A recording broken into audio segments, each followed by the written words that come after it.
আপনি যখন অন্য কাউকে ফোন করেন, অন্য কারোর সাথে ফোনে ব্যস্ত থাকেন, ঠিক সেই সময়ে আপনার ফোনে যদি অন্য আরেকজন কেউ কল করে, তখন কিন্তু আপনি বুঝতেও পারেন না যে আপনার ফোনে কেউ ফোন করেছে কিনা বা আপনার ফোনে কেউ ফোন করছে কিনা, কারণ আপনার একটা সেটিং অফ করা থাকে ফোনের ভেতরে।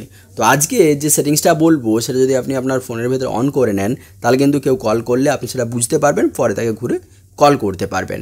তার জন্য আপনার ফোনের সেটিংস অপশানে চলে আসুন। এখান থেকে ওপরের দিকে যে সার্চ বক্সটা দেখতে পাচ্ছেন, ওই সার্চ বক্সে সিম্পলি সার্চ করুন। ওখানে যে সার্চ বক্সটা দেখতে পাচ্ছেন ওই চিহ্নটাতে ক্লিক করে ওখানে লিখুন যে কল ওয়েটিং বলে।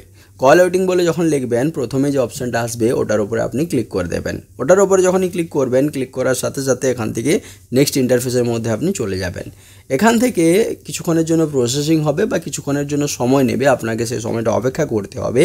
তো সময়টা নেওয়ার পরে আপনাদের সামনে এরকমভাবে একটা ইন্টারফেস চলে আসবে, যেখানে কল ওয়েটিং বলে একটা অপশান দেখতে পাবেন। তো এটা কিন্তু প্রথম অবস্থাতে অফ করা থাকতে পারে, তো এটাকে আপনাকে অন করে নিতে হবে।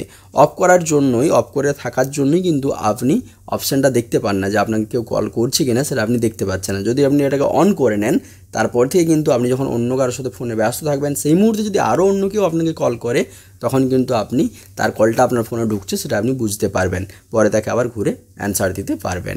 তাহলে এই যে সেটিংসটা, ছোট্ট একটা সেটিংস কিন্তু খুব উপকারী একটা সেটিংস। যদি না অন করা থাকে অন করে নিন। এবং বন্ধুরা, যদি ভিডিওটি ভালো লাগে লাইক করে নিন। নেক্সট ভিডিও কী বিষয়ে চান সেটা কমেন্ট বক্সে কমেন্ট করে দিন। আর অবশ্যই চ্যানেলটিকেও যদি আপনারা চান তাহলে কিন্তু সাবস্ক্রাইব করে নিন। ভালো থাকুন, সুস্থ থাকুন। আপনাদের সাথে দেখা হচ্ছে নেক্সট ভিডিওতে।